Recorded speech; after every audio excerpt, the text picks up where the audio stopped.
मुंबईकरांसाठी मंगळवारची सकाळ खास ठरली. मॉर्निंग वॉकसाठी मरीन ड्राईव्हवर आलेल्या नागरिकांना एक अनोखं दृश्य पाहायला मिळालं. फ्रान्सचे राष्ट्राध्यक्ष इमॅन्युएल मॅक्रॉन सकाळी सकाळी जॉगिंग करताना दिसले. कोणताही मीडिया गोंधळ नाही, ना सेल्फीची गर्दी.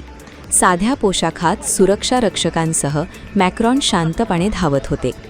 पंतप्रधान नरेंद्र मोदींसोबतच्या महत्त्वाच्या बैठकीआधी फिटनेस ब्रेक घेतल्याचा हा क्षण सोशल मीडियावर व्हायरल होत आहे.